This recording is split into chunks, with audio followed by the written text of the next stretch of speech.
प्रधानमंत्री नरेंद्र मोदी का fire mode on है बॉस। आजकल वो तूफानी मोड में चल रहे हैं। एक तरफ पाकिस्तान की रिलाई चल रही है तो दूसरी तरफ नरेंद्र मोदी ने पाकिस्तान के दोस्तों का हिसाब करना भी शुरू कर दिया है। पाकिस्तान का साथ देने वाले तुर्की पर एक्शन तो पहले ही शुरू हो चुका था। अब चीन के खिलाफ भी नरेंद्र मोदी ने नया ऑपरेशन लॉन्च कर दिया। यह ऑपरेशन इसलिए जरूरी था क्योंकि पाकिस्तान की जो बदमाश कंपनी उसका सरगना तो चीन ही है। चीन पर्दे के पीछे से खेल कर रहा था, क्योंकि हमने आपको कल उसकी वजह बताई थी। चीन को आग लगी हुई है कि भारत तो इकोनॉमी में तेजी से रॉकेट बना हुआ है, कैसे रोकें उसको। तो एक काम करो, किसी तरीके से पाकिस्तान की मदद से जो है वो यहां हंगामा कराओ, भारत को युद्ध में उलझा के रखो। लेकिन भारत उसके इस गेम को अच्छे से समझ चुका है। नरेंद्र मोदी ने आज चीन का हिसाब करने वाला ऑपरेशन कैसे शुरू कर दिया, इसके बारे में आज आपको डिटेल में बताऊंगा। लेकिन पहले देखिए कि पीएम मोदी ने आज एक साथ कैसे चीन, पाकिस्तान और कांग्रेस को भी घेर लिया। पीएम मोदी ने आज बिना नाम लिए 1947 में नेहरू की पीओके वाली गलती का जिक्र किया और संकेत दिए कि अब वो इस गलती को सुधारेंगे। पीएम मोदी ने इशारों में नेहरू की 1960 वाली गलती का भी जिक्र किया और संकेत दिए कि पाकिस्तान से पानी वाली भूल को भी वही ठीक करेंगे। पीएम मोदी ने आज इशारों में चीन को भी समझा दिया कि जिस व्यापार और प्रोडक्शन के दम पर उसकी दुकान चल रही है उसका शटर भी भारत ही डाउन करेगा। यानी पीएम मोदी ने पाकिस्तान और चीन को समझा दिया कि भारत का ऑपरेशन सिंदूर अभी रुका नहीं है, अभी तो कुछ हुआ भी नहीं है उस तरह से जो भारत सोचे बैठा है। बड़ी पिक्चर तो अभी रिलीज होनी बाकी है। पीएम मोदी ने आज चीन और पाकिस्तान के साथ साथ कांग्रेस की भी क्लास लगाई। सेना से सबूत मांगने वालों को आज पीएम मोदी ने पानी कर दिया।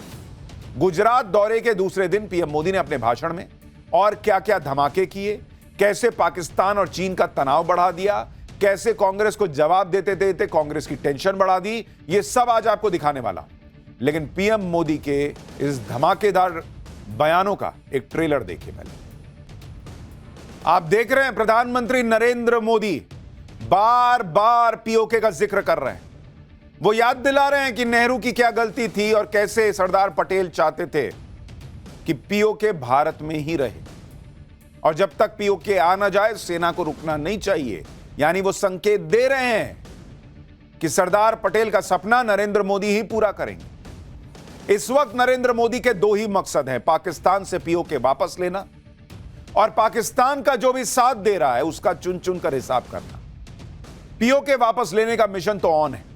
इसके साथ साथ पाकिस्तान के दोस्तों को भी सबक सिखाना जरूरी है, क्योंकि पाकिस्तान इन्हीं के सहारे उछलता है। इसमें सबसे बड़ा नाम चीन का है। आज नरेंद्र मोदी ने इशारों में एक ऐसी बात कह दी जिससे चीन में हड़कंप मचना तय है। जो चीन पाकिस्तान का हर जगह पर साथ दे रहा है उसे पीएम मोदी ने क्लियर कट मैसेज दे दिया। पीएम मोदी ने आज ऐसा क्या कहा जिसे चीन का हिसाब करने वाला ऑपरेशन माना जा रहा है। एक बार पीएम मोदी को सुनिए, फिर आपको बताता हूं इसके आगे की बात। हम इतना तय कर लें कि 2047 जब भारत की आजादी के 100 साल होंगे, विकसित भारत बनाने के लिए तत्काल भारत की इकोनॉमी को 4 नंबर से 3 नंबर पर ले जाने के लिए अब हम कोई विदेशी चीज का उपयोग नहीं करेंगे। हम गांव-गांव व्यापारियों को शपथ दिलवाएं, व्यापारियों का कितना ही मुनाफा क्यों ना हो, आप विदेशी माल नहीं बेचोगे। लेकिन दुर्भाग्य देखिए, गणेश जी भी विदेश से आ जाते हैं।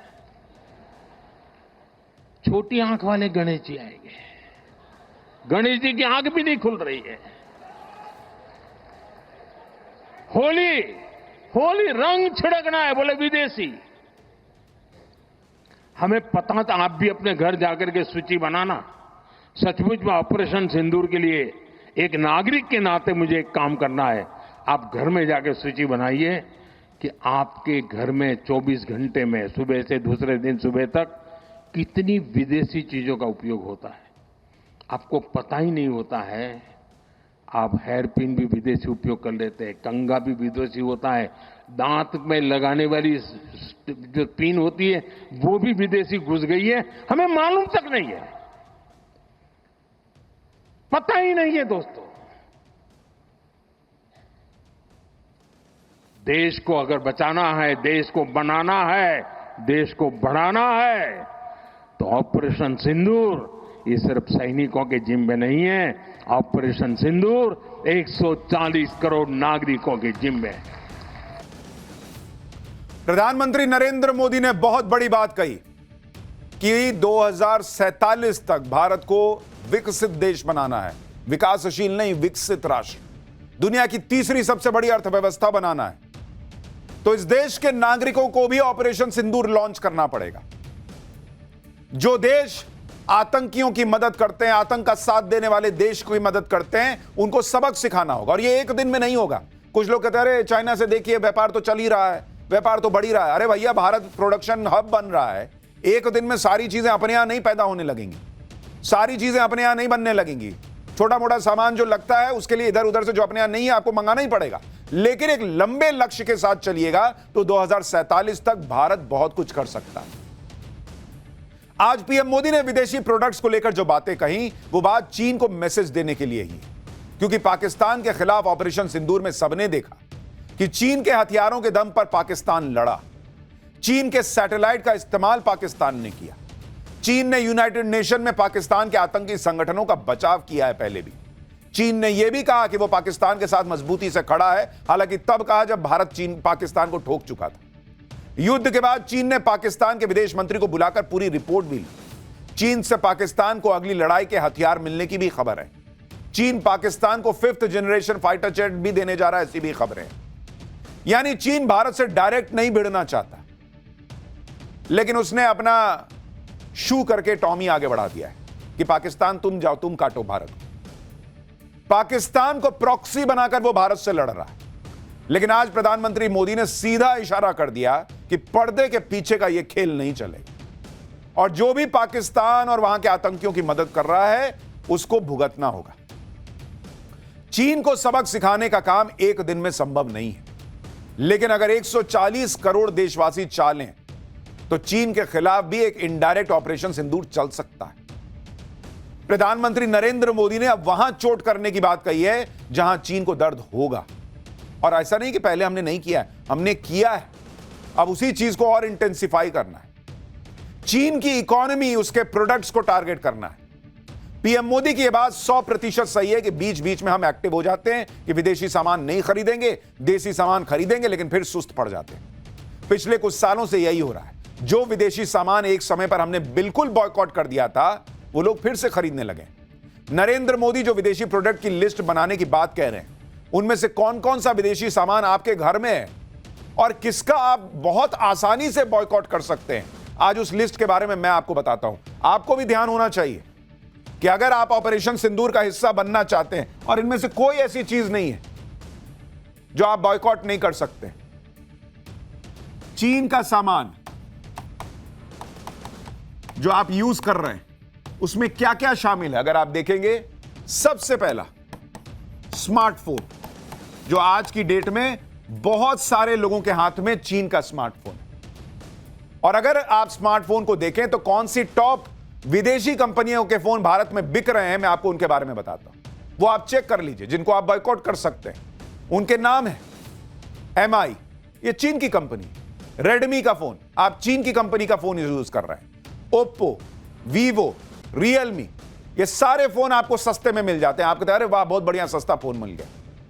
लेकिन ये सारे फोन चाइना के प्रोडक्ट हैं। अगर आप ये फोन भी छोड़ दें इस्तेमाल करना और कोई भारतीय फोन या कोई और दुनिया के दूसरे हिस्से का बना हुआ फोन इस्तेमाल करना शुरू कर दें, तो चीन को आप जो है वो सीधे सीधे बड़ा झटका दे देंगे। MI, Redmi, Oppo, Vivo, Realme. इतना ही नहीं, इसके अलावा आप देखिए, जब आप फोन यूज करते हैं उसमें आप टेम्पर्ड ग्लास लगाते हैं। टेम्पर्ड ग्लास कि फोन मेरा टूटे नहीं, उसका कवर ठीक रहे। टेम्पर्ड ग्लास में कौन कौन सी कंपनियां हैं? एक है स्पिजन, ये भी चाइना की कंपनी है, और एक है बेसस, ये भी चाइना की कंपनी है। तो अगली बार टेम्पर्ड ग्लास लगवाने जाइए और कोई दिखाए तो बोलिए कि कंपनी बताओ कौन सी है। और अगर कंपनी स्पाइजन और बेसस दिख रही है तो बोलिए ये नहीं चाहिए भैया, दूसरा दे दो। तीसरा प्रोडक्ट जो आप यूज करते हैं, आपके घर में होगा, और वो बहुत संभव है कि वो चाइना में बना हुआ हो, चाइना की कंपनी का हो, और वो है स्मार्ट टीवी जो हम इस्तेमाल करते हैं। स्मार्ट टीवी में कौन कौन से कंपनियां हैं? ये MI, ये भी चीन की स्मार्ट टीवी बनाने वाली कंपनी। रियलमी, एक है टीसीएल, ये भी आजकल बहुत सस्ती टीवी एलईडी स्क्रीन बेच रही है, लोग कहते हैं टीसीएल का ले लेते हैं। एमआई, रियलमी, टीसीएल, इसको मारिए कोहनी बोली बक, नहीं चाहिए तुम्हारा टीवी।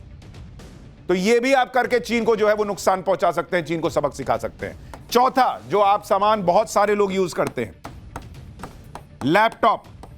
आजकल हर किसी के पास लैपटॉप रहता है, लेकिन क्या आपको पता है कि आपके पास जो लैपटॉप है वो चाइना का बना हुआ है या नहीं? मैं आपको कंपनियां बताता हूं जिनको आपको छोड़ना है। एक है वन प्लस, इसका लैपटॉप बहुत लोग यूज करते हैं, ये चाइना की बनी हुई, चाइना की कंपनी। लेनोवो, ये भी चाइनीज माल है। हुआवेई, ये भी चाइनीज है। और एक है हेयर, ये भी चाइनीज माल है। तो लैपटॉप खरीद रहे हैं तो ये 4 कंपनियां हो सके तो अवॉइड कीजिए।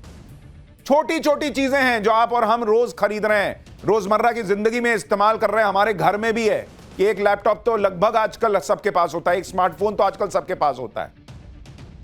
अब खरीद लिए हैं जो खरीद लिए हैं, लेकिन अगला लेने जा रहे हैं तो अवॉइड कीजिए कि इन कंपनियों का मत लीजिए, भारतीय कंपनियों का लीजिए या किसी और देश की कंपनी का ले लीजिए। एक और प्रोडक्ट जो बहुत सारे लोगों के घर में है वो है एसी, एयर कंडीशनर। उसमें कौन कौन सी कंपनी अवॉइड करनी है जो चाइना माल भेज रहा है हमारे यहां?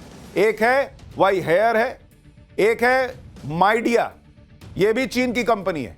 एक है हाइसेंस, ये भी चाइना की कंपनी है। और एक है टीसीएल, ये भी चाइना की कंपनी है। हटाइए भाई, दुनिया भर के इतने सारे प्रोडक्ट चल रहे हैं दूसरे दूसरे देशों के भी। आपको मेड इन इंडिया ले लीजिए, सबसे बढ़िया। लेकिन तुरंत अगर कोई मेड इन इंडिया नहीं पसंद आ रहा है तो कहीं और की कंपनी का ले लीजिए, लेकिन ये चीन वाली कंपनी का छोड़िए। चाइना को भी तो पता चले कि हम यहां एसी खरीदना कम करेंगे, तापमान चाइना में बढ़ जाएगा बॉस। एक और तापमान चीन का बढ़ाने वाला प्रोडक्ट जो कई घरों में है, फ्रिज यूज करते हैं ना आप, फ्रिज देखिए, इसमें भी वो हेयर कंपनी घुसी हुई है। एक तो नाम ऐसा रखता है कि पढ़ने में समझ नहीं आया, हायर नाम है, हेयर नाम है, क्या नाम है, लेकिन जो भी है उसको मत यूज कीजिए। और एक है हाई सेंस, कॉमन सेंस लगाइए, हाई सेंस को भूल जाइए। ये फ्रिज चाहिए ही नहीं। आप यहां ये चाइना का फ्रिज यूज करना बंद करेंगे, वहां उसका बर्फ जमना शुरू हो जाएगा। और प्रोडक्ट बताता हूं, अभी सुनते जाइए बॉस। वॉशिंग मशीन, ये वॉशिंग मशीन हर घर में आप कपड़ों की धुलाई कर रहे हैं ना बॉस, लेकिन आप कौन कौन कंपनी जो है अवॉइड कीजिएगा तो धुलाई चाइना की हो जाएगी। यही है हायर है और एक माइडिया, ये 2 चाइनीज कंपनी। इनको बोलिए कि नहीं चाहिए हमको कपड़ा, हम खुद हाथ से धो लेंगे भाई, नहीं तो कोई दूसरी कंपनी का ले लेंगे। वहां चाइना की धुलाई शुरू हो जाएगी।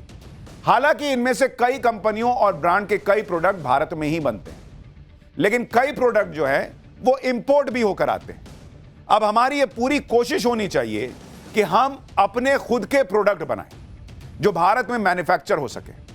और चूंकि आपको मैन्युफैक्चरिंग करनी है तो हो सकता है मैन्युफैक्चरिंग से जुड़ी कई चीजें आपको चाइना से अभी मंगानी पड़े, तो इसलिए चाइना से एकदम से आयात निर्यात जो है वो घट जाएगा, ऐसा नहीं होगा।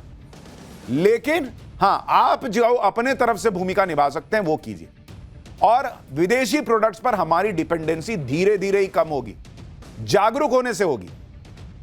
लेकिन ये तो ऐसे प्रोडक्ट हैं जो कई घरों में हैं, और भी कई ऐसे प्रोडक्ट हैं जो ज्यादातर विदेश से इंपोर्ट होकर आते हैं। इन प्रोडक्ट्स के कंट्री ऑफ ओरिजिन को देखेंगे तो किसी में चाइना लिखा होगा, किसी में टर्की लिखा होगा, किसी में कोई और देश होगा। इसमें चीन में बने प्रोडक्ट्स ज्यादातर जो है वो भारत आ रहे हैं।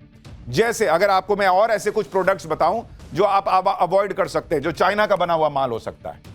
एक है सीसीटीवी। आजकल हर घर में हम सीसीटीवी लगाते हैं। भाई आप सीसीटीवी लीजिए, लगवाइए, लेकिन देखिए मेड इन चाइना तो नहीं है। इतना ही नहीं, झालर, दिवाली में हम झालर लगाते हैं, वो झालर चाइना का बना हुआ आ रहा है। अपने यहां बढ़िया बढ़िया झालर बन रहा है। अपने पूछिए खरीदने के पहले कि मेड इन इंडिया झालर है तो दो, नहीं तो जाओ, भागो यहां से, भाग। आप होली में जो पिचकारी यूज करते हैं, होली की पिचकारी, भाई आजकल वो प्लास्टिक वाला माल सस्ता आ जाता है चाइना का बना हुआ, नहीं चाहिए हम लोग को। अपना इंडिया का बना हुआ पिचकारी यूज करेंगे। बैटरी वाले खिलौने, बैटरी के खिलौने, ये इनमें से कई सारे प्रोडक्ट जो हैं वो चाइना से आ रहे हैं, मत लीजिए, आपको मिल जाएगा। और पहले भी खिलौनों का बॉयकॉट हमने किया है, अभी इसको फिर से गति दीजिए। फर्नीचर, भाई आजकल तो नया ट्रेंड चला हुआ है, लोग चाइना जा जाके फर्नीचर खरीद रहे हैं। ये नया ट्रेंड चला है, आप रील वील देखिएगा, लोग ले जाते हैं कि चलिए आपको चाइना में बढ़िया सस्ता माल खरीदवा देते हैं फर्नीचर। क्या अपने यहां फर्नीचर नहीं बन रहा है? अपने यहां का फर्नीचर लीजिए। इसके अलावा जो हीटिंग पैड है, हीटिंग पैड, वो मत लीजिए चाइना का।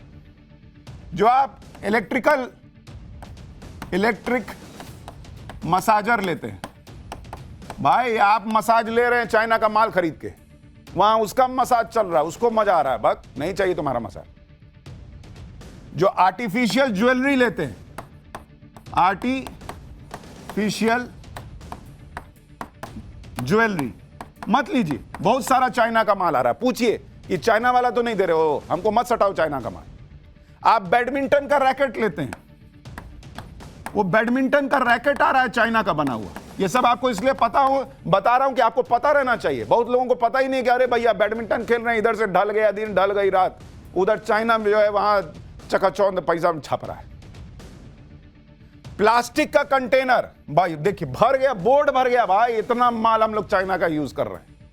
प्लास्टिक का कंटेनर, बेडशीट, कॉफी मेकर, सब चाइना का आ रहा है। तो भाई चाइना को आपको रोकना है, सबक सिखाना है, तो छोटी छोटी चीजें पूछिए ना भाई, दुकान में जाइए, बोलिए, ऐसे पलट के दिखाइए मेड इन चाइना तो नहीं है, दिखाओ, नहीं लेंगे चाइना वाला। पीएम मोदी ने आज जिन गणेश जी की मूर्ति का जिक्र किया, ये छोटी छोटी आंख वाले गणेश जी आ रहे हैं, ये देखिए, वो भी चीन से बनकर आ रही है। इन मूर्तियों में गणेश जी की आंख को बंद दिखाया गया है, और ऐसी मूर्तियां भारत के बाजार में 400-400 रुपए में बिक रही हैं। भाई लोगों को क्यूट गणेश जी लग रहे हैं। गणेश जी क्यूट चाहिए आपको, आंख बंद किए हुए, आपकी तरफ देखिए नहीं रहे हैं। ये आपको बिना आंख वाले कौन से गणेश जी पसंद आ रहे हैं? ये चाइना वाला बना के भेज रहा है, क्योंकि उसके अंदर भाव तो है नहीं कि गणेश जी बना रहे हैं। क्यूट बना दो, छोटी छोटी आंखें ऐसे करके, आंख बंद है गणेश जी की, गणेश जी सोए हुए हैं। अरे भैया, ऐसी कई मूर्तियां हैं जो अलग अलग शॉपिंग प्लेटफॉर्म पर बिक रही हैं। ऐसी एक और तस्वीर देखिए, इसकी कीमत भी 400 रुपए है, यह भी मेड इन चाइना माल बिक रहा है। आज की तारीख में स्थिति यह हो गई है कि हांगकांग में बने हुए सोफे यहां बेचे जा रहे हैं, चीन में बने हुए बेड भारत में बिक रहे हैं, चीन में बने डाइनिंग सेट यहां बेचे जा रहे हैं, कॉफी टेबल चीन से बनकर आ रहा है, डाइनिंग चेयर मलेशिया से बनकर आ रही है, चीन से मेटल की फोल्डिंग चेयर आ रही है। क्यों भाई? ये सब पहले हम लोग नहीं बनाते थे, हम लोग को नहीं बनाना आता है, सब चाइना से आएगा तभी हमारा यूज होगा। और आज के पहले चाइना नहीं भेजता था तो हम लोग यूज नहीं कर रहे थे। यही सब धीरे धीरे बंद होना चाहिए, एक रात में नहीं होगा, लेकिन धीरे धीरे कीजिएगा, तब जो है चीन को समझ में आएगा कि बाप रे बाप, यहां तो पब्लिक अगर मूड में आ गई तो बहुत दौड़ाएगी हमको। क्या भारत में अच्छे फर्नीचर की कमी है क्या? क्या मेड इन इंडिया अच्छे सोफे नहीं बन सकते? हमें क्यों bed, dining set, coffee table, dining chair या मेटल फोल्डिंग चेयर इंपोर्टेड ही चाहिए? उसके पहले हमसे सोफा पे बैठा नहीं जा रहा था, अब कील गड़ रही है नीचे से, अगर चाइना का माल नहीं होगा तो। अगर ये सब होना बंद होना शुरू होगा तो हमारे दुश्मनों को और गहरी चोट लगेगी, और अपने यहां का बिजनेस है उसको बूस्ट मिलेगा। नरेंद्र मोदी ने आज देश की जनता से बात इसलिए की क्योंकि उन्हें पता है कि दुश्मन को सैन्य ताकत के साथ साथ आर्थिक चोट भी पहुंचानी हो, और हमारे दुश्मन पाकिस्तान के साथ जो भी खड़ा है उन सभी को पता लगना चाहिए कि भारत से भिड़ने का अंजाम क्या हो। क्योंकि पाकिस्तान तो हाथ पैर मार रहा है कि जैसे तैसे उसे अपने 2-4 दोस्तों से पैसा मिल जाए, हथियार मिल जाए। चीन, तुर्की, अजरबैजान, ये 2-3 देश हैं जो पाकिस्तान का सहारा बने हुए हैं, और इसलिए देखिए कि पाकिस्तान इन देशों के सामने बिछा जा रहा है। शहबाज शरीफ 25 से 30 मई तक 4 देशों की यात्रा पर है, उसके साथ वो असीम मुनीर भी जा रहा है। तुर्की का दौरा करने के बाद शहबाज शरीफ और मुनीर ईरान पहुंच गए, ईरान के बाद शहबाज शरीफ अजरबैजान पहुंच गए। यहां पर पाकिस्तान, तुर्की और अजरबैजान का ट्राइलेटरल समिट होना है। पाकिस्तान कितना भी चीन, तुर्की, अजरबैजान के साथ मिलकर खुद को बचाने की कोशिश करे, यह सारी कोशिश नरेंद्र मोदी के इस नए भारत के सामने बेकार है। यह भी देखिए कि जैसे पाकिस्तान के हर हथकंडे फेल हुए, वैसे ही उनकी डिप्लोमेसी भी फेल हो गई। ईरान पहुंचते ही शहबाज शरीफ का सारा भ्रम टूट गया। भारत के खिलाफ ईरान ने पाकिस्तान को कोई भाव नहीं दिया, उल्टे ईरान में शहबाज शरीफ की हालत खराब हो गई। खबर है कि ईरान के सुप्रीम लीडर खमेनी से मुलाकात में शहबाज शरीफ की जमकर क्लास लगी है। गाजा संकट पर पाकिस्तान के स्टैंड से खमेनी नाराज थे। खमेनी ने कहा है कि यूरोप के देश इजरायल का विरोध कर रहे हैं, लेकिन पाकिस्तान गाजा पर साइलेंट क्यों है? भारत के साथ संघर्ष पर भी शहबाज को ईरान से सपोर्ट नहीं मिला। खमेनी ने भारत पाकिस्तान संघर्ष पर बेहद नापतौल के बात की। खमेनी ने कहा कि उम्मीद है कि दोनों देश मतभेद सुलझा लेंगे। यानी ना शहबाज शरीफ का इस्लाम वाला कार्ड चल रहा है, ना उसका रोना धोना काम आ रहा है। ईरान की तरह ही बाकी मुस्लिम देश भी पाकिस्तान को भाव नहीं दे रहे, जबकि पाकिस्तान हमेशा इस मुगालते में रहता है कि मुस्लिम देशों में इकलौती न्यूक्लियर पावर होने की वजह से मुस्लिम देशों में उसका दबदबा बना रहेगा। पाकिस्तान के नेता हर जगह दौड़ लगा रहे हैं, क्योंकि नरेंद्र मोदी तो खुल्लम खुल्ला कह रहे हैं कि अभी तो कुछ किया ही नहीं, अभी तो और मारूंगा, अभी तो पीओके लूंगा, और पाकिस्तान के पसीने छूट रहे हैं। सुनिए पीएम मोदी ने क्या कहा, फिर बताऊंगा कि पीएम मोदी की बातें सुनकर कैसे शहबाज शरीफ शांति शांति की रट लगाने लगा है। भाई ये तो मैंने कुछ ज्यादा किया नहीं है।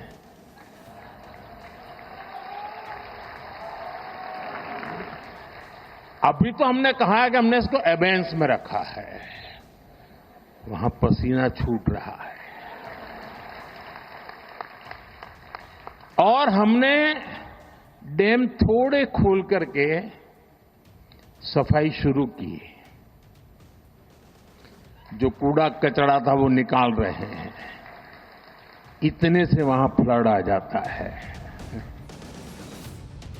प्रधानमंत्री मोदी के इरादे तो यही बता रहे हैं कि ना पाकिस्तान पीओके बचा पाएगा ना पानी। ये बात पाकिस्तान को भी समझ आ गई, और इसलिए फर्जी जीत पर अपने हारे हुए जनरल को प्रमोशन देने वाला पाकिस्तान अब शांति की बातें कर रहा है। जो कल तक पानी के लिए खून बहाने की धमकियां दे रहा था, वो कह रहा है कि वो शांति बनाए रखने के लिए बहुत सीरियस है। देखिए कैसे डरा डरा पाकिस्तान भारत से बातचीत करना चाहता है, शांति की बातें करने लगा है। एक टेररिस्ट देश वो ट्रेड करना चाहता है।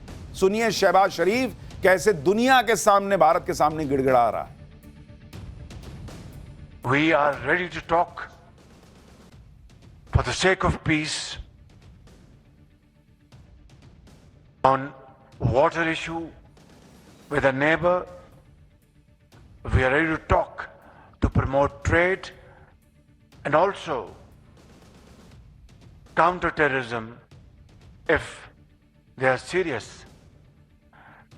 But if they choose to remain aggressor, then we shall defend our territory and our country.